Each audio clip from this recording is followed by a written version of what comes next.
Syllabus से पहले मैं आपको कुछ बातें बताना चाहूंगा।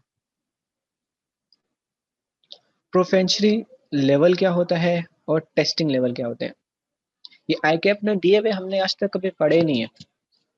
प्रोफेंशी लेवल जो होते हैं, तीन किस्म के लेवल और टेस्टिंग लेवल भी तीन किस्म के हैं। लेवल वन जो है वो कहता है कि मुझे जो है बच्चा चाहिए चीता नहीं। लेवल वन जो है मुझे कहता है मुझे बच्चा चाहिए, उसको बेसिक नॉलेज हो, उसको उसको पता हो कि जी कि ये चीज अगर एक सिनेरियो आता है, अगर मैं टैक्स सैलरी का मैं न्यूमेरिकल उसे देता हूँ वो किस तरह से हैंडल करेगा, अगर मैं सेल टैक्स का देता हूँ तो किस तरह से हैंडल करेगा, उसका पैटर्न क्या है, उसका जो है मेथड क्या है, क्या चीज है, उसके बेसिक कॉन्सेप्ट उसे पता है नहीं है, वो इतना टेस्ट करेगा लेवल वन में आई कैप। लेवल टू में वो क्या टेस्ट करेगा, लेवल टू में टेस्ट करेगा कि मैं बच्चे को दूँ सिनेरियोज, मैं बच्चों को घुमाऊं, मैं फंसाऊं। मैं अगर बच्चे को थोड़ा सा डिफिकल्टी लेवल दे देता हूँ, क्या बच्चा जो है वो उसमें क्लियर करता है। मतलब आईकैप कहता है मैं बच्चा जो है ना होशियार चाहता हूँ, चीता नहीं होशियार चाहता हूँ, जो कि अगर सिनेरियोज है तो सिनेरियोज को भी टैकल्स कर सके, अगर मैं घुमा के पूछूं तो वो उसको भी आंसर कर सके, लॉजिकल आंसर्स दे। लेवल टू में वो यह चाहता है। लेवल थ्री यानी अपग्रेड लेवल यानी चीता लेवल। आई कैप कहता है मैं अगर जो है मुंह से अल्फाज निकालूं बच्चा समझ जाए मैं क्या टॉपिक बात कर रहा हूँ। बच्चा मुझे बताया सर ये जो है आपकी स्टडी टेक्स्ट में page number 42 line number third में ये बात लिखी हुई है, इतना चीता बच्चा मुझे चाहिए। आई कैप कहता है वो हर केस को क्रिटिकली एग्जामिन करे, हर केस को क्रिटिकली एक्सप्लेन करे, प्रोफेशनल जजमेंट से डिसीजन मेकिंग का करे, जो कि हम केस क्लियर करने के बाद बन जाएंगे इंशाल्लाह। सब बोलो घर में इंशाल्लाह हम जो है इस लेवल तक पहुंच जाएंगे। टेस्टिंग लेवल क्या है, टेस्टिंग लेवल जो है वो अकाउंटिंग के लिए तो वो हम छोड़ देते हैं।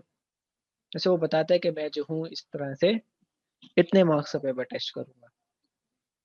हम अब डायरेक्ट जो है अपने सिलेबस पर चलते हैं KF6 के।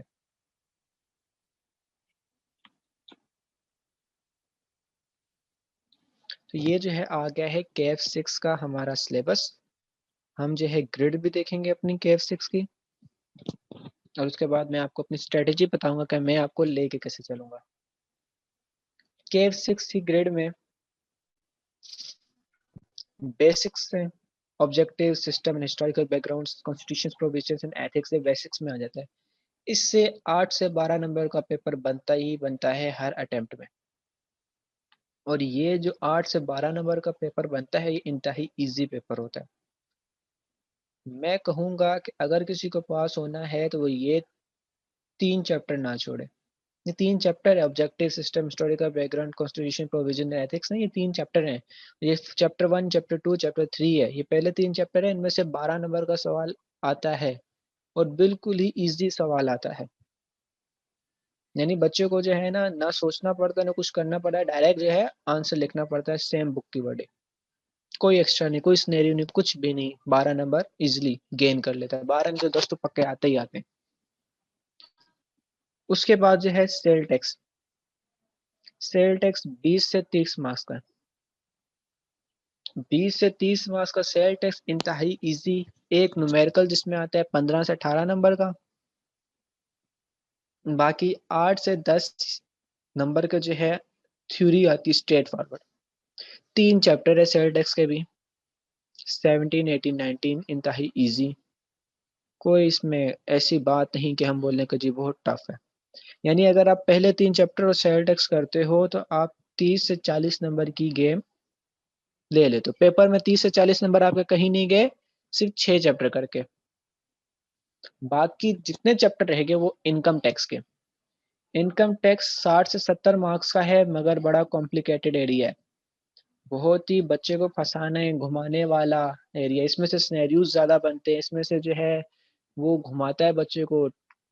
वो कहता है कि मैं टेक्निकल पॉइंट्स यूज करूंगा, बच्चा घूम जाता है। न्यूमेरिकल्स आते हैं इसमें से ज्यादातर, इनकम का सैलरी का न्यूमेरिकल आता है, बिजनेस का न्यूमेरिकल आता है, छोटे न्यूमेरिकल्स आ जाते हैं, कैपिटल एसेट के बारे में पूछ लेता है, उससे न्यूमेरिकल एक बना लेता है छोटा सा। तो ये एक ऐसा क्वेश्चन है जो कि जो है अच्छी खासी वेटेज तो रखता ही रखता है, मगर वो कहता है कि मुझे जो है बच्चा भी चीता चाहिए, एक लेवल का बच्चा हो जो कि मुझे हैंडल कर सके। सही है। तो आप लोग भी यही सोच रहे होगे और बाकी बच्चे भी यही सोचते हैं कि हम जो है सबसे पहले इनकम टैक्स करें। 60 से 70 नंबर है, हम पूरे सेशन में ये पढ़ेंगे, इसे अच्छी तरह करेंगे, हम 70 में से 50 नंबर तो ले ही लेंगे, हमने तो पास ही होना है। ये स्ट्रेटजी बहुत गलत है, मैं कहूँगा तो बेकार है, गलत भी नहीं, मैं कहूँगा बेकार स्ट्रेटजी है, बच्चे को फेल कराने वाली स्ट्रेटजी है ये इनकम टैक्स करना पहले सबसे। सर तो हमसे सेल टैक्स करें 20 से 30 मार्क्स का है, नहीं बेटा सेल टैक्स भी आप नहीं करो, 20 से 30 मार्क्स का बेशक जो भी आप सेल टैक्स भी अभी नहीं करो। तो सर आप क्या कहते हैं हम पहले बोरिंग चीजें पढ़ें, थ्योरी पढ़ें हम बोरिंग सी? जी, आप पहले बोरिंग सी थ्योरी पढ़ो जिसमें से 8 से 12 नंबर का पेपर आपका बनेगा, आप पहले वो 3 चैप्टर बोरिंग से पढ़ो। सर ऐसे तो ना करें सर, हम तो ऐसे बच्चे हैं जो हम बोर होके ही जो है हम चेंज कर लेते हैं टीवी का चैनल, हम व्हाट्सएप चला लेते हैं, फेसबुक में घूमने चले जाते हैं। सर आप हमारे साथ जाती ना करें, हमें इनकम टैक्स करवा दे। नहीं बेटा, ये जो 3 चैप्टर है ना, ये 3 चैप्टर इजी भी हैं, इसमें कोई टेक्निकल चीज भी नहीं, और आपकी टैक्स के बेसिक्स हैं, आपको पता चलेगा कि टैक्स में है क्या। अगर मैं आपको डायरेक्ट इनकम टैक्स कराऊंगा, मैं आपको जो बातें कहूंगा बोलूंगे सर ये बातें क्या होती हैं हमें समझाएं जरा, तो मैं बोलूंगा बेटा ये पहले 3 चैप्टर्स में लिखी होगी, ये पहले 3 चैप्टर में आपको कॉन्सेप्ट दूंगा। फिर आप बोलेंगे सर पहले 3 चैप्टर हमने तो पढ़े नहीं है, तो मैं बोलूंगा इसलिए ही बेटा मैंने आपको पहले 3 चैप्टर पढ़ा दिए, ताकि जब मैं आपको इनकम टैक्स पढ़ाऊंगा तो आपको पता होगा कि सर अच्छा ये बात यहाँ से लिखी, ये टैक्स रूल था, अच्छा ये चीज थी। तो आप जब मैं आपको इनकम टैक्स पढ़ाऊंगा पहले 3 चैप्टर पढ़ाने के बाद, या सेल टैक्स में आपको पढ़ाऊंगा पहले 3 चैप्टर पढ़ाने के बाद, तो आप अपना सर खुजा के ये नहीं सोचेंगे कि सर ये चीज कहाँ से आई, ये चीज कहाँ से नहीं, आप बोलेंगे अच्छा ये इनकम टैक्स में ये रूल जो लिखा था ये हम चैप्टर 3 में पढ़ के आए थे, ये सेल टैक्स का जो रूल है ये हम चैप्टर 1 में पढ़ के आए थे, अच्छा तो ये इस तरह से रिलेट होते हैं, अच्छा हमने ये सोचना था, अच्छा वो बात जो लिखी थी वो इस तरह अप्लाई होगी। तो बेसिक जो होती है वो इम्पोर्टेंट होती है, हम पहले बेसिक करेंगे, बाद में हम सेल टैक्स करेंगे, हम अपने 30 से 40 मार्क्स पक्के करेंगे, उसके बाद हम इनकम करेंगे। इंशाल्लाह मेरे साथ रहें आप लोग, मैं आपको जो हूँ सिखाऊंगा कि पेपर से पासिंग मार्क्स कैसे निकालते हैं। आपको सवाल नहीं आता, लेट्स सपोज एक सवाल आ गया जी न्यूमेरिकल आ गया बिजनेस का, हमें जी न्यूमेरिकल नहीं आता पूरा, 7 पॉइंट आते हैं, जी सर 7 पॉइंट आते हैं, 7 पॉइंट करो, जो नहीं आता छोड़ो आगे चलो। मार्क्स देगा ना आपको, आप एक लाइन लिखोगे उसको भी तो मार्क्स देगा ना, वो ये तो कहेगा जी बच्चे ने लाइन लिखी सही लिखी गलत लिखी ये तो मैं देखूं, 7 नंबर है तो मैं 0.5 तो दे सकता हूँ उसको। आपको मार्क्स मिलेंगे लिखने के, तो कुछ छोड़ने का फायदा नहीं है, सब कुछ लिखो, हर चीज लिखने का फायदा होता है। समझ में आ रही है मेरी बात? हर चीज लिखने का फायदा होता है, अगर कुछ भी आप छोड़ दोगे, आप बोलोगे ये मुझे आता ही नहीं है, ये फंस गया हूं मैं, या फिर क्या होता है मैं आपको बताऊं, बच्चों के फेल होने की मैं आपको रीजंस बताता हूँ कि बच्चे टेक्स्ट के पेपर में फेल क्यों होते हैं।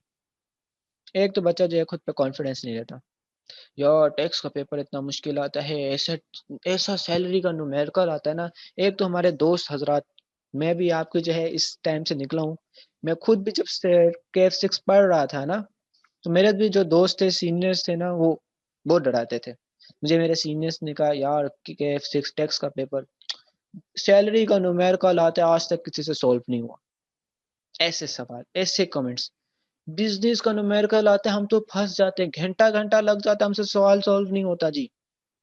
अब मेरे इस पेपर में यकीन बताओ कितने दिन थे, 1 हफ्ता था, तो सबसे पहला पेपर टैक्स का होता है आपको पता है। मैं जी परेशान जी, टैक्स का पहला पेपर है, ऐसे कमेंट्स मिल गए सीनियर से, 2 2 बार अटेम्प्ट लगा चुके हैं फेल हो गए हैं, तो अब क्या होगा क्या नहीं होगा, ऐसे कमेंट्स आने लग गए।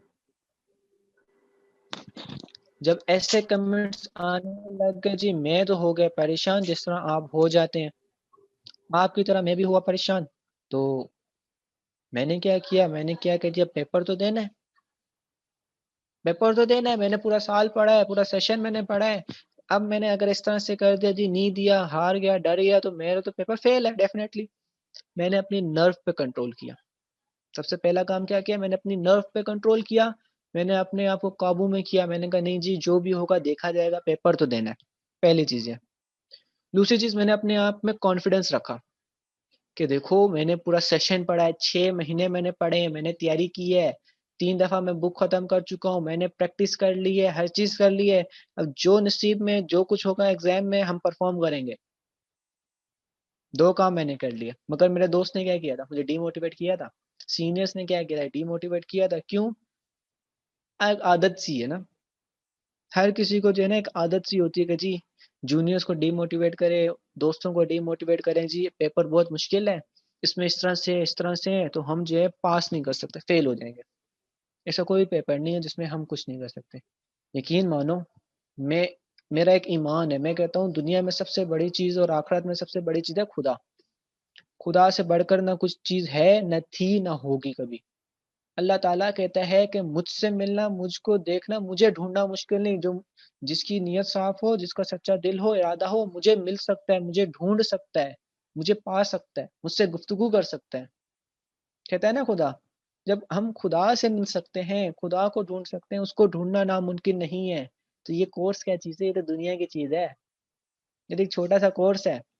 तो अपने ऊपर यकीन रखना है, अपने अल्लाह पे यकीन रखना है, अपने उस्ताद पे यकीन रखना है और अपनी नर्व पे बहुत कंट्रोल रखना है। जब ये काम आप करेंगे तो इंशाअल्लाह आपका पेपर पास होगा। बाकी मैं आप लोगों के साथ हूँ, आपका भाई, आपका दोस्त, आपका उस्ताद, जो आप समझें, मैं आपके साथ हूँ एट द एंड तक और मैं इंशाअल्लाह आपका पेपर पास करूँगा।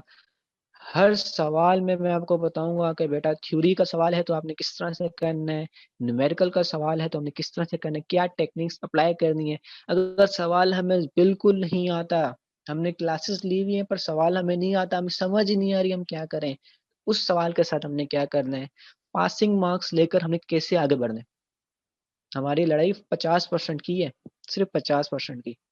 इंशाअल्लाह हम जितने भी हैं जो ये क्लासेस लेंगे या ले रहे हैं, इंशाअल्लाह वो हम पास होंगे। घर में बैठ के बोलो हम इंशाअल्लाह केएफ 6 का पेपर पास करेंगे, इंशाअल्लाह। चलो मैं आपको प्रोफेशनल लेवल दिखा दूँ कि वो किस हिसाब से टेस्ट करते हैं। बेसिक में वो ऑब्जेक्टिव जो है, बेसिक कॉन्सेप्ट्स जो है, पार्ट ए 8 से 12 नंबर की बात कर रहा है वो सारे प्रोफेशनल लेवल 1 है। यानी वो कहता है बेसिक नॉलेज हो और मुझे कुछ भी नहीं चाहिए। सब में देखो लेवल 1 है। कहता है मैं ना सिनेरियो पूछूँगा, ना मैं आपको घुमाऊँगा। फिर कॉन्स्टिट्यूशन जो है इसमें उसमें भी लेवल 1 है। उसमें भी वो कहता है कि जी मैं जो हूँ आपको घुमाऊँगा नहीं। एथिक्स चैप्टर 3 उसमें कहता है बच्चा थोड़ा हो ना, तैयार हो, मैं सिनेरियो पूछूँगा। पूछ सकता हूँ सिनेरियो मगर मैं पूछता नहीं हूँ। तो वो ये कहता है। समझ में आई? तो हमें जो है ना हम किसी बच्चे ने आज तक बुक में या अपने सिलेबस में ये नहीं देखा होगा कि सर ये लेवल कौन-सा है, ये लेवल होता क्या है? ये प्रोफेशनल लेवल्स देखो चैप्टर 3 से जो है उसने कहा है मुझे क्या चाहिए होशियार बच्चा चाहिए। मैं उसको सिनेरियो दूँ, मुझे सिनेरियो का आंसर करके दे। मैं टैकल करूँ तो वो टैकल से निकल के मुझे बताए कि सर आपने जो एक्सप्लेनेशन माँगी है उसकी जस्टिफिकेशन ये है। आईकैप कहता है मुझे ऐसा बच्चा चाहिए और हम इंशाल्लाह ऐसा बच्चा बनेंगे। इनकम टैक्स का जो चैप्टर है जिसमें बेसिक कॉन्सेप्ट है वो उसने कहा मैं लेवल 1 चेक करूँगा। फिर उसके बाद जो है उसने लेवल 2 पे आ गया इनकम टैक्स पे फिर से। लेवल 3 वो बेटा आपके चैप्टर में नहीं टेस्ट करेगा। क्यों? वो उसे भी पता है कि हम जो हैं ऐसे अवाम हैं कि जो हम जो है सुस्त एक किस्म की अवाम जिसे कहते हैं ना, हम इतने भी एक्स्ट्रा ऑर्डिनरी नहीं है कि हम अपनी जस्टिफिकेशन और डिसीजंस बता सकें। और टैक्स और गवर्नमेंट के रूल में अगर हमने अपनी जस्टिफिकेशन मारी ना, फिर आयकर को नई बुक छापनी पड़ेगी। हमारे एक टीचर होते थे, वो मुझे आदत थी मुझसे रट्टा नहीं लगता था, मैं कॉन्सेप्ट देता था। मैं जब भी टेस्ट दूँ ना वो मुझे कहते थे बेटा ये आईकेप की बुक में तो नहीं, आप 4-5 अटेम्प्ट दो इंशाल्लाह आपकी ये बातें बुक में आ जाएँगी। तो हमने ऐसा नहीं करना। हमने गलतियाँ की अपने टाइम पे हमने सीखा है उनसे मगर आपको जो है हम इंशाल्लाह वो गलतियाँ नहीं करने देंगे। हम आपको जो है फर्स्ट अटेम्प्ट में पास करवाएँगे मोस्टली पेपर। ये इसने पार्ट 5 रखा है। चैप्टर 5 उसमें से उसने जो कहा है मुझे जो है होशियार बच्चे चाहिए। ज़्यादातर वो इनकम टैक्स में होशियार बच्चे जो बेसिक बातें होंगी ना, उसमें सिर्फ़ वो बोलेगा कि मुझे जो है बेसिक्स ही बताओ। जिस पे वो घुमाने वाली चीज़ों को इसमें बोल देगा कि मुझे जो है अच्छी अच्छी खासी नॉलेज चाहिए आपसे। सेल टेक्स्ट में वो कह रहा है, सेल टेक्स्ट में कह रहा है मुझे कौन चाहिए, होशियार बच्चा चाहिए, बेसिक की भी नॉलेज हो, सिनेरियोज को भी टैकल कर सके और न्यूमेरिकल को भी हल कर सके। मैं उसे जैसा सवाल दूं वो मुझे करके बता दे। पूरे सेल टेक्स्ट में उसने क्या किया, मुझे बेसिक नहीं चाहिए, मुझे होशियार बच्चा चाहिए, वो बच्चा चाहिए जिसे हर चीज पता है। तो यहाँ तक तो है, हमने देख लिया हमारा सिलेबस क्या। मैं शुरू कैसे करूंगा मैं आपको बता दूं। मैं आपको कराऊंगा पहले चैप्टर 1 2 3। सही है, सबसे पहले हम करेंगे चैप्टर 1 2 3, फिर मैं आपको कराऊंगा सेल टेक्स्ट, पूरा सेल टेक्स्ट न्यूमेरिकल के साथ, फिर उसके साथ उसके थ्योरी वाले क्वेश्चंस भी, आंसर्स भी, पास पेपर्स भी, हर चीज करवा दूंगा। इससे मान लो 8 से 10 नंबर आता है। ठीक है, हमने ग्रेड में देख के आए ना, ये क्या देगा, 8 से 10 नंबर। क्लियर। सेल टेक्स से कितना आता है, सेल टेक्स से आता है 20 से 30 नंबर। मगर अगर हम देखें ना तो 28 तक तो हर अटेम्प्ट में आ ही जाता है ना, 30 कभी 30 से ऊपर भी हो जाता है। कैसे सर, सर जी 15 से जो है 18 नंबर का सेल टेक्स का आता है न्यूमेरिकल। ठीक है, न्यूमेरिकल आता है 15 से 18 नंबर का सेल टेक्स का। बाकी 10 से 15 नंबर की आ जाती है थ्योरी, स्ट्रेट फॉरवर्ड थ्योरी होगी।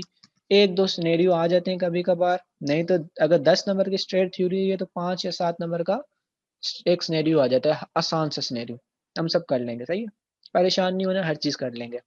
तो पहले हम ये करेंगे, उसके बाद हम इनकम टैक्स शुरू करेंगे। इनकम टैक्स को जो है हम न्यूमेरिकल वाले चैप्टर पहले करेंगे, उसके साथ साथ हम न्यूमेरिकल भी करेंगे, चैप्टर भी रीड करेंगे, फिर जो है हम बेसिक उसकी कर लेंगे। सही है, तो ये हम एक स्ट्रेटेजीज बनाएंगे। इंशाल्लाह इंशाल्लाह आपको जो है पेपर से 1 महीने पहले हम फ्री भी कर देंगे, सारे पास पेपर की प्रैक्टिस भी हो जाएगी, आपके टेस्ट्स भी ले लेंगे, हर वीक आपका टेस्ट लेंगे हम, जो पढ़ाएंगे उसके बाद हम आपका टेस्ट भी लेंगे। किसी को कोई क्यूरी हो मुझसे यहाँ पूछे, यहाँ नहीं पूछ सकता ग्रुप में पूछे, ग्रुप में नहीं पूछ सकता मुझे पर्सनली मैसेज भी कर सकता है, मैं ग्रुप में खुद हूँ, मुझे पर्सनली मैसेज कर दे, मैं उसको समझा दूंगा अलग से भी, इसमें कोई मसला नहीं, हम आपके साथ हैं, हम आए ही यहाँ आपको पास करवाने के लिए। तो बातें तो बहुत होगी, फर्स्ट डे भी आज था, तो आज का दिन हम ज़ाया तो नहीं करने देंगे। हम शुरू करते हैं अब डायरेक्ट चैप्टर के, चैप्टर 1। बोरिंग सा चैप्टर, चैप्टर 1 बोरिंग है, मगर बेटा आप परेशान नहीं होना और ना बोर होना है। बोर होने लगो ना, अपने पास पानी की बोतल रखो, पी लो, फ्रेश हो जाओगे। तो पूरा कंसंट्रेशन यहाँ रखना है। पहले 3 चैप्टर हमारे पास 8 से 10 मार्क्स के, यहाँ से भी देख लें, और बाकी ये 4 से लेके 16 चैप्टर तक जो है ये इनकम टैक्स है। ये 4 चैप्टर से लेके 16 चैप्टर तक, यानी पूरे 12 चैप्टर जो हैं इनकम टैक्स है। 12 से 13 चैप्टर। अब मुझे बताओ, 12 से 13 चैप्टर करने से 60-70 नंबर मिलते हैं, वो फायदेमंद है, या 3 चैप्टर से 10 नंबर ये, और 3 चैप्टर 6 चैप्टर करने से हमें 30 से 40 मार्क्स मिल रहे हैं। वो ज्यादा अच्छा है ना, 30 से 40 मार्क्स ज्यादा बेहतर है। 6 चैप्टर 30 से 40 है और 12 से 13 चैप्टर 60 से 70 है। तो हम 6 चैप्टर कर कर पहले अपने 30 से 40 नंबर पक्के कर लेते हैं, फिर जो है हम ये 12 चैप्टर भी करके अपने 60-70 नंबर भी कर लेंगे। सही है, तो हम एक अच्छी तरह से स्टार्ट लेते हैं अपना चैप्टर 1, जिसका नाम है system of taxation in Pakistan. सबसे पहले ऑब्जेक्टिव्स ऑफ टैक्स लॉ है, definition of taxation and objectives of taxation of law. Taxation is defined in many ways. Common definition is as under: it is the process by which the sovereign through its law making body raises revenue in order to use it for expenses of government. कहते हैं एक ऐसा process है जो कि सॉवरेज होते हैं अपने लॉ मेकिंग बॉडी की मदद से वो रेवेन्यू को बढ़ाते हैं। सॉवरेजन गवर्नमेंट्स को कहते हैं, एक गवर्नमेंट का इदारा होता है या गवर्नमेंट के लोग होते हैं जो कि लॉ को बनाते हैं। लॉ जो बनाने वाले लोग, जैसे पार्लियामेंट है, पार्लियामेंट में लॉ बनता है ना। बिजनेस लॉ में हम सीख के आए हैं कि लॉ कौन बनाते हैं, कौन लोग होते हैं जो लॉ बनाते हैं। चैप्टर 1 में, बिजनेस लॉ के चैप्टर 1 में लिखा हुआ है। तो जो लॉ बनाते हैं उनकी मदद से जो है ये रेवेन्यू को बढ़ाते हैं, ताकि वो अपने गवर्नमेंट के अखराजात को मीट कर सकें, उसको इस्तेमाल कर सकें गवर्नमेंट के अखराजात में। सही है। दूसरी इसकी डेफिनेशन है, it is means for the government is in increasing its revenue under the authority of law purposely use to promote welfare and protection of its citizen. फिर कहता है कि गवर्नमेंट जो है टैक्स इसलिए लेती है, इसका मतलब ये है गवर्नमेंट जो है अपना रेवेन्यू बढ़ाती है लॉ के अथॉरिटी के अंडर। क्यों? उसका पर्पस क्या है? उसका पर्पस ये है कि वो जो है वेलफेयर को प्रमोट करे, जो है सिटीजन को यानी हम जैसे लोगों को जो है प्रोटेक्ट करे। पुलिस स्टेशन जो होगी उन्होंने बनाई है किस लिए? हमारे प्रोटेक्शन के लिए, हालांकि वो करती नहीं है, वो अलग बात है। सही है। मगर उन्होंने कहा है कि जी हमने पुलिस स्टेशन बनाया आप लोगों की मदद के लिए, आम लोगों की मदद के लिए। चलें जी, वो कहते हैं तो हम मान लेते हैं जी हमारी मदद के लिए पुलिस स्टेशन करते हैं, काफी करते भी हैं, ऐसी बात नहीं है। चलें, तीसरी डेफिनेशन उसने दी हुई है, it is the collection of the share of the individual and organisation in income by a government under the authority of law. कहते हैं ये एक कलेक्शन है। किसका कलेक्शन है? एक आम इंसान इंडिविजुअल का और एक ऑर्गेनाइजेशन का, उसकी इनकम का एक कलेक्शन है जो कि गवर्नमेंट को मिलता है, गवर्नमेंट जो कलेक्ट करती है। मतलब कैसे? गवर्नमेंट, अच्छा बच्चों ये जो है 10 मिनट के बाद क्लास बंद होगी तो रीज्वाइन कर लीजिएगा, उसके बाद 10 से 20 मिनट की क्लास होगी तो हम एंड कर देंगे। सही है। कहता है कि गवर्नमेंट जो है इसी इसी लिंक पे आप रीज्वाइन करना जब क्लास ऑटोमेटिक बंद हो जाए, इसी लिंक पे रीज्वाइन करना। तीसरी डेफिनेशन में बता रहा था, मैंने कहा गवर्नमेंट जो है कलेक्ट करती है एक इंडिविजुअल से इनकम और ऑर्गेनाइजेशन से भी इनकम। सही है। तो ये तीन डेफिनेशन है, इन्हें आप याद कर लेना, पेपर में आज तक नहीं आई। 1.2 non revenue objective, most important, ये इंपॉर्टेंट है, ये पेपर में आता भी है और आया भी है, काफी मर्तबा आया है। जब भी आता है उसमें से इसमें से पेपर आता है। सही है। तो इसे सुनिए गौर से। Taxes are a primary revenue yielding tools of government of modern ages. कहते हैं टैक्सेस जो है ना एक प्राइमरी रेवेन्यू है, प्राइमरी रेवेन्यू बनने का एक टूल है गवर्नमेंट के लिए आजकल के ज़माने में। The government levies taxes in order to achieve following objective. Government जो है टैक्सेस लगाती है ये ऑब्जेक्टिव को हासिल करने के लिए। कौन से? जो नीचे दिए हुए, नीचे कौन से दिए हुए? ये तीन। For collection of revenue to return the administer the government. Revenue को कलेक्ट करना किस वजह से? ताकि हम गवर्नमेंट का एडमिनिस्ट्रेटर जो है चला सके, गवर्नमेंट का एडमिन पोर्शन जो है हम चला सकें, गवर्नमेंट को हम चला सकें, हम इसलिए रेवेन्यू लेते हैं। समझ होगी पहली बात। दूसरी बात उसने की, to use as a tool for implementation of its policy. इसलिए हम जो है टैक्सेस लगाते हैं ताकि जो है हम उनसे एक कोई टूल बनाए जो हम पॉलिसीज को इम्प्लीमेंट कर सकें। गवर्नमेंट ने कोई पॉलिसी बनाई उसको इम्प्लीमेंट करें, उसका खर्चा भी होता है, तो इसके बाद हम टैक्स लगाते हैं ताकि हमें जो है उस खर्चा वो हमें मिल जाए, ताकि हम कहीं पे लगाएं, कोई टूल बना के इम्प्लीमेंट कर ले अपनी policy.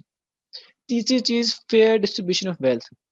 Fair distribution of wealth कैसे? गरीबों से कम लेना, अमीरों से ज्यादा लेना। अमीर को जो है हमने 20% टैक्स लगा दिया और गरीब को जो है हमने 5% टैक्स लगा दिया। गरीब को हमने कहा कि आप जो गरीब हैं हम आपसे कम लेके, अमीर से लेके हम आपके देंगे। अब अमीरों से ज्यादा टैक्स लेंगे, उससे रोड बनेंगे, उससे हॉस्पिटल्स बनेंगे, उससे स्कूल्स बनेंगे, कॉलेजेस यूनिवर्सिटीज बन रही हैं, उसमें गरीबों के बच्चे जा रहे हैं। सही। हमने बुक के हिसाब से पढ़ना है, अपनी नॉलेज नहीं इस्तेमाल करनी कि यार बाहर क्या हो रहा है। तो गवर्नमेंट का ऑब्जेक्टिव ये होता है पैसा बनाना, तो वो तो फिर एक अलग ऑब्जेक्टिव है, हम उसकी चीज में नहीं पढ़ेंगे, मगर ये गवर्नमेंट का ऑब्जेक्टिव है बुक के हिसाब से, आईकेप के हिसाब से। सही है। तो हम दो लेंगे जो आईकेप ने कहा यही ऑब्जेक्टिव है, एक्स्ट्रा ऑब्जेक्टिव नहीं लिखा ना। ये नहीं लिखा ना कि गवर्नमेंट का ऑब्जेक्टिव है कि जी पैसे कमाए, कर्जा बढ़ाएं और चलते बने। पाकिस्तान की बात नहीं हो रही है, ओवरऑल गवर्नमेंट की बात हो रही है, तो आपने इस तरह से नहीं करना। फिर ये जो पढ़ाने लगा हूं ना, ये पोर्शन मोस्ट इंपॉर्टेंट है। इसे तो आपने ऐसे याद करना है ना जैसे आप पानी में तावीज घोल के पी जाए। ये पेपर में बहुत दफा आया, पास पेपर में देखोगे ये आया भी, ये पॉइंट्स बहुत आए हैं। ठीक है। तो ये पॉइंट्स ज्यादा आए हैं, बहुत ज्यादा आए हैं। कहता है, aside from purely financing government operational expenditures, taxation is also utilized as a tool to carry out the national objective of a social and economic development. कहते हैं बिल्कुल एक तरफ से अगर फाइनेंसिंग गवर्नमेंट ऑपरेशन एक्सपेंडिचर्स को हम देखें, टैक्सेशन जो है वो यूटिलाइज्ड होता है ऐसा एक टूल जो कि नेशनल ऑब्जेक्टिव, सोशल और इकोनॉमिक डेवलपमेंट के लिए बनता है, जो उसे लेके आता है। तो वो कहते हैं कि किससे लेके आते हैं, तो उसने नीचे कुछ पॉइंट्स दिए हुए हैं। जैसे वो कहता है through strengthen anaemic enterprises by granting them tax exemptions और अदर कंडीशंस और incentives for growth. Anaemic new enterprises, anaemic enterprise यानी जो नए आते हैं ना, बिजनेस में जो नए इंटर होते हैं, मैन्युफैक्चर न्यू होते हैं, उन्हें जो है बढ़ने में, ग्रो करने में जो है, उन्हें मजबूत करने में उसकी मदद करती है गवर्नमेंट। कैसे? उन्हें जो है टैक्स एग्जम्पशन दे देती है। अगर जो है मैं और आप मिलकर एक कंपनी खोलें साबुन की, अब साबुन की हमने नई नई कंपनी खोली, हमारा साबुन बिक नहीं रहा, हमारी कंपनी चल नहीं रही, तो गवर्नमेंट क्या करेगी? गवर्नमेंट हमें बोलेगी जी आपको जो है ना हम टैक्स माफ करते हैं, हम आपके साथ एक ये करते हैं, दूसरी कंडीशन हम आपको क्या करते हैं, हम आपकी प्रमोशन कर देते हैं ना, आप बैनर्स वगैरह लगाएं, उस पे भी हम आपसे टैक्स नहीं लेंगे, उस पर भी टैक्स माफ है। तीसरी चीज कहते हैं आप बैनर्स वगैरह लगाएंगे, आपका खर्चा होगा, आप नई नई कंपनी हो, आपको बस इतने अखराजात नहीं होंगे, तो ये लो हमारी तरफ से इंसेंटिव, हम आपको कुछ पैसे देते हैं, आप जो है अपना खर्चा करो, आप बिजनेस चलाओ। तो ये गवर्नमेंट इस तरह से जो नए आते हैं ना मैन्युफैक्चर या नए एंटरप्रेन्योर्स होते हैं, तो उनकी बड़ी मदद करती है गवर्नमेंट। तो टैक्सेस से जो है गवर्नमेंट जो है उन्हें मजबूत करने में मदद करती है। दूसरा point, to protect local industries against foreign competition by increasing local import taxes. जो हमारी लोकल इंडस्ट्रीज है ना, उन्हें महफूज करती है, प्रोटेक्ट करती है। कैसे सर लोकल इंडस्ट्रीज को गवर्नमेंट कैसे प्रोटेक्ट करती है? लोकल इंडस्ट्रीज को ऐसे प्रोटेक्ट करती है, जो फॉरेन कंपटीशन है, जो लोग पाकिस्तान में बैठ के इंपोर्ट करते हैं बाहर की, पाकिस्तान का शैम्पू सेफ गार्ड है, पाकिस्तान में सेफ गार्ड मिलता है, कहते नहीं पाकिस्तान का सेफ गार्ड नहीं लेना, अमेरिका से सेफ गार्ड मंगवाएंगे।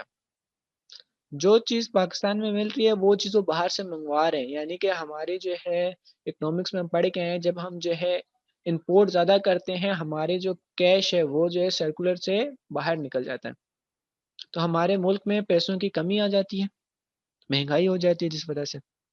तो इस चीज को बचाने के लिए, और लोकल इंडस्ट्रीज है उसको प्रोटेक्ट कैसे, लोकल इंडस्ट्री कैसे प्रोटेक्ट करती है, उसका माल नहीं बिकेगा, सारी अवाम कहेगी जी नहीं हमने तो अमेरिका से ही सेफ गार्ड साबुन मंगवाने हैं। तो लोकल इंडस्ट्री जो सेफ गार्ड बना रही है, वो तो फिर उसका कोई बिकेगा नहीं, सेल्स नहीं होगी, उसकी सेल्स नहीं होगी तो कोई टैक्स नहीं बनेगा। तो गवर्नमेंट जो है उसको बचाती है, लोकल इंडस्ट्री को प्रोटेक्ट करती है। और वो जो है जो इंपोर्ट करते हैं ना लोकल चीजें, जैसे साबुन सेफ गार्ड अगर मैं बाहर से मंगवा रहा हूँ, उस पर टैक्स ज्यादा बढ़ा देगी। उसको बोलेगी 100 रुपए का है, आपको जो है 200 रुपए का मिलता है अगर इंपोर्ट से, मैं अब टैक्स लगाती हूँ, आपको यही साबुन 2000 रुपए का मिलेगा बाहर से। 200 रुपए की चीज 2000 में मिल रही है, तो लोग कम होना जाएंगे, लोग बोलेंगे नहीं जी हम ये 200 रुपए वाला लोकल सेफ गार्ड है, ये भी इतना अच्छा सफाई करता है, मैं आपको क्या बताऊं, हमने तो झाग ही बनानी है सिर्फ। सही है। तो ये इस तरह से प्रोटेक्ट करती है गवर्नमेंट लोकल इंडस्ट्रीज को। Is a bargaining tool in trading negotiation with other countries. Taxes से जो है वो एक बार्गेनिंग टूल बनाती है, ताकि वो दूसरे कंट्रीज से जो है ट्रेड नेगोशिएशन कर सके, उनके ट्रेड इंपोर्ट पे लगा देती है, तो अगर अपने मुल्क में इंपोर्ट पे टैक्सेस ज्यादा कर देती है तो इंपोर्ट कम हो जाती है, एक्सपोर्ट पे टैक्सेस कम कर देती है तो एक्सपोर्ट बढ़ जाती है, तो एक ट्रेड नेगोशिएशन हो जाती है। To counter the effect of inflation और डिप्रेशन, इन्फ्लेशन और डिप्रेशन को कम करती है उसको। To reduce inequalities in the distribution of the wealth, inequalities distribution of wealth में कम करती है, ऊपर हम उसको ऑब्जेक्टिव पढ़ के आए हैं कि वो फेयर डिस्ट्रीब्यूशन ऑफ वेल्थ चाहती है, अमीरों के पास जो है और गरीबों के पास इक्वल डिस्ट्रीब्यूशन ऑफ वेल्थ हो। तो टैक्स इस वजह से भी लगाती है, अमीरों पे ज्यादा लगा दिया, गरीबों को कम लगाया, तो इक्वल डिस्ट्रीब्यूशन ऑफ वेल्थ को उसने मेंटेन कर लिया। फिर to promote science and inventions, finance, education activities और maintain and improve the efficiencies of local forces. वो प्रमोट करती है साइंस को, इन्वेंशन को, फाइनेंस, एजुकेशन एक्टिविटीज को, और मेंटेन और इम्प्रूव करती है अपनी लोकल फोर्सेस को, उसकी एफिशिएंसी को मेंटेन इम्प्रूव करती है। फिर to implement law which eliminate discrimination among various elements in the market businesses. फिर वो ऐसे कानून लेके आती है जो कि मार्केट में या बिजनेस के लोगों पे इम्प्लीमेंट करती है मुख्तलिफ एलिमेंट पे, जैसे कि सिगरेट पे ज़्यादा टैक्स नहीं लेना, सिगरेट पे वो कहती थी सिगरेट आपने इस्तेमाल नहीं करनी, अगर लोगों को रोकना चाहती है वो सिगरेट से, तो कैसे रोकेगी? सिगरेट पे टैक्स लगाकर। फिर the two discourage certain undesirable sectors and activities. अब अगर गवर्नमेंट चाहती है कि एक काम ना हो, गवर्नमेंट चाहती है कि पार्क ना बने, पार्कों में आवाम ना जाए, तो गवर्नमेंट क्या करेगी? गवर्नमेंट कहेगी जितने भी पार्क हैं उन पे टैक्सेस ज़्यादा लगा देगी। जितने भी पार्क हैं उन पे जो है गवर्नमेंट जो है कहेगी कि जो फी बंदा जो अगर एक आएगा, इतने बंदे हैं तो आप उनसे इतनी अमाउंट लो। टैक्सेस बढ़ा दिए, लोगों के पास पैसे कम हो गए तो लोग क्या करेंगे? पार्क में जाना छोड़ देंगे। किस्मत ही जाएंगे, गए भी गए तो, नहीं तो पार्क में जाना वैसे ही छोड़ देंगे। गवर्नमेंट कहती है कि जी शराब नहीं पीनी चाहिए, शराब जी की फैक्ट्री बंद होनी चाहिए, शराब की फैक्ट्री नहीं होनी चाहिए। गवर्नमेंट क्या करेगी? शराब पे टैक्सेस लगा देगी, शराब को इलीगल कह देगी। जो शराब पिएगा उसको जेल होगी, जो शराब पिएगा उसको डबल टैक्स भरना पड़ेगा, डबल की जगह 4 टाइम इंक्रीज हो जाएगा टैक्स रेट। जब tax rate increase double 4 time हो जाएगा, साथ में उसको पनिशमेंट भी मिलेगी, पेनल्टीज भी लगेगी, तो एक बंदा नहीं जाएगा उसकी तरफ। तो फिर गैर कानूनी काम जो है फिर इस तरह से जो है छुप छुपा के हो जाते हैं, वो अलग बात है, मगर गवर्नमेंट जो है अपनी तरफ से पूरी कोशिश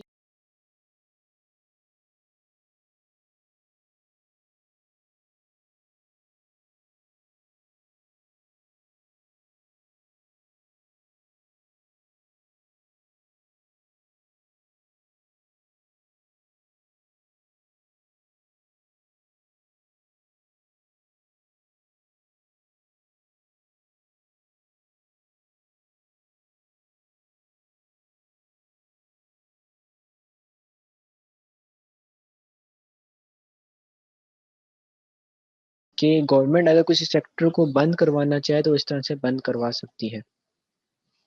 तो ये पॉइंट जो है मोस्ट इम्पोर्टेंट है पेपर पॉइंट ऑफ व्यू से, तो इन पॉइंट्स को आपने जो है पानी में घोल के याद कर लेना है। उसके बाद जो चीज़ हम आज की लास्ट चीज़ जो करेंगे वो ऑब्जेक्टिव्स ऑफ टैक्सेशन है। ऑब्जेक्टिव्स ऑफ टैक्सेशन लास्ट, ये भी एक दफ़ा पेपर में आ चुका है, ये भी एक दफ़ा पेपर में आ चुका है। किस तरह से हम पढ़ते हैं, कहते हैं explain what are the objectives of following are tax laws. बताएं कि कौन से ऑब्जेक्टिव हैं टैक्स लॉ के। टैक्स ऑन सैलरी इनकम, क्या उसका ऑब्जेक्टिव है? Revenue collection. Any amount transfer otherwise than banking channel will be deemed as income. कोई भी ऐसी अमाउंट जो ट्रांसफर हो बैंकिंग चैनल के अलावा, उसे हम जो है इनकम मानते हैं, विल बी डीम्ड एज, उसको इनकम मानते हैं, वो documentation of economic. Tax on movable assets of the tax payers. Movable asset जो है गाड़ी वगैरह ऐसे जो उन पर टैक्स, जो टैक्स लगता है वो क्या? Fair distribution of wealth. Ferrari है अगर किसी के पास, उस पर ज़्यादा टैक्स होगा, अगर किसी का मेहरान गाड़ी है तो उसके पास ऊपर कम टैक्स होगा। इस वजह से फेयर डिस्ट्रीब्यूशन ऑफ वेल्थ होगा। फिर आता है higher taxes on import of luxury goods. उसी तरह अगर इंपोर्ट ज़्यादा हो रही है तो, या फिर जो सेफ गार्ड अमेरिका से मंगवा रहे हैं, पाकिस्तान का सेफ गार्ड नहीं इस्तेमाल कर रहे हैं, तो उस पर जो हम ज़्यादा टैक्स लगा लेंगे। उसका ऑब्जेक्टिव क्या है? Reduction in imports of unnecessary goods. जो वहां से सेफ गार्ड मंगवा रहे हो तो यहाँ का भी सेफ गार्ड है, क्वालिटी एक ही, आप वहां पर बुला रहे हो, सिर्फ लेवल उनका लगा, बन के यहीं से उधर जा रहा है भाई। आप लोकल से खरीदो ना, इंपोर्ट क्यों कर रहे हो? तो उस पर टैक्स ज्यादा लगा दिए, तो उसका ऑब्जेक्टिव क्या? इंपोर्ट कम कर दें और create good balance of trade, और इंपोर्ट एक्सपोर्ट्स को इक्वल कर दें, उसको बैलेंसिंग फिगर लें। फिर कहते हैं allowability of expenditures of research and developments. हम जो रिसर्च डेवलपमेंट पे एक्सपेंडिचर्स होते हैं उन्हें टैक्स वाले जो है मानते हैं, एग्जाम्प्ट मींस एग्जाम्प्ट कर दो, उनसे टैक्स नहीं लेते। तो इसका ऑब्जेक्टिव क्या हुआ? हम प्रमोशन कर रहे हैं, हम कहते हैं कि जी रिसर्च भी हो डेवलपमेंट भी हो हमारे मुल्क में। गवर्नमेंट क्या है, जिस चीज से मना करती है ना, या मना करना चाहती है जो काम ना हो, तो उस पर टैक्स ज्यादा लगाती है।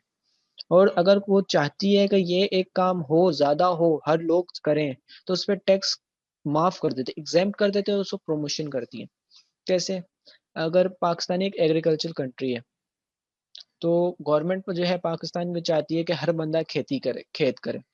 तो गवर्नमेंट कहेगी कि जी आप जो हैं जो भी एग्रीकल्चर से कमाएंगे, जितनी भी इनकम एग्रीकल्चर से कमाएंगे वो एग्जाम्प्ट है, हम आपसे उस पर टैक्स नहीं लेंगे।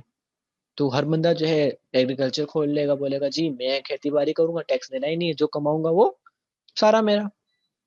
समझ में आई? तो इस तरह से गवर्नमेंट प्रमोशन करती है। फिर कहते हैं zero rating on exports. Exports पर जो है जीरो रेटिंग होती है, वो प्रमोशन करती है एक्सपोर्ट्स को। फिर उसके बाद जो है वो कहती है कि tax credit on donations to approved institutions. जो टैक्स क्रेडिट देती है, हम जो डोनेशन देते हैं, अप्रूव इंस्टीट्यूशंस कौन से होते हैं? दो किस्म के डोनेशन, एक अप्रूव इंस्टीट्यूशन, गवर्नमेंट ने एक लिस्ट बनाई होती है कि जी इन इन इदारों को अगर आपने डोनेशन दिया हम आपको टैक्स क्रेडिट देंगे। अगर आपने सवाब की नीयत से किसी चलते हुए भिखारी को 10 रुपए दे दिए तो हम आपको नहीं छोड़ेंगे, वो हम उसे डोनेशन नहीं मानेंगे, उस पर टैक्स क्रेडिट नहीं देंगे। तो गवर्नमेंट कहती है सवाब करना है मगर सवाब की नीयत से नहीं करना, टैक्स बचाने की नीयत से करोगे तो हम आपको टैक्स छोड़ेंगे, अगर सवाब की नीयत से करोगे तो हम टैक्स नहीं छोड़ेंगे। तो अप्रूव इंस्टीट्यूशंस एक लिस्ट है, उनमें जो है गवर्नमेंट ने बताया होगा इन इन इदारों को अगर आप डोनेशन दोगे तो आपको टैक्स की माफी मिलेगी। इसका ऑब्जेक्टिव क्या है? To promote culture of payment of donation to only organised and regulated institutions. उन सिर्फ उन ऑर्गेनाइज्ड और रेगुलेटेड इंस्टीट्यूशन को डोनेशन देंगे तो उन पे जो है हमें टैक्स माफ होगा, ऐसा एक कल्चर बना रही है गवर्नमेंट। ठीक है। फिर उसने कहता है कि टैक्स क्रेडिट ऑन इन्वेस्टमेंट, हम जो है इन्वेस्टमेंट करते हैं उस पर भी हमें टैक्स क्रेडिट मिलेगा। ऑब्जेक्टिव उसका क्या है? Promote investments in listed companies. हम जो है लिस्टेड कंपनीज जो हैं गवर्नमेंट की, पब्लिक कंपनीज जो हैं, हम जो है उनमें जो है इन्वेस्टमेंट करें तो उसकी प्रमोशन कर रही है। Tax exemption to software export, हम जो है सॉफ्टवेयर की सर्विसेज दे रहे हैं, सॉफ्टवेयर हमारा एक्सपोर्ट हो रहा है, उस पर जो है टैक्स बिल्कुल माफ कर दिया गवर्नमेंट ने, तो उससे क्या है? सॉफ्टवेयर इंडस्ट्री प्रमोशन हो रही है। गवर्नमेंट चाहती है कि पाकिस्तान में सॉफ्टवेयर की और कोई इंडस्ट्रीज लगे, जब ज्यादा इंडस्ट्रीज हो जाएगी दोबारा उस पर टैक्स लगा लेंगे। तो ये ऑब्जेक्टिव्स हैं।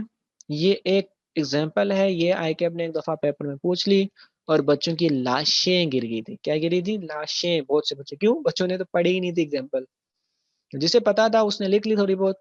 मोस्टली बच्चों की लाशें गिरी, तो इसे भी आप याद कर लीजिएगा इनके ऑब्जेक्टिव्स।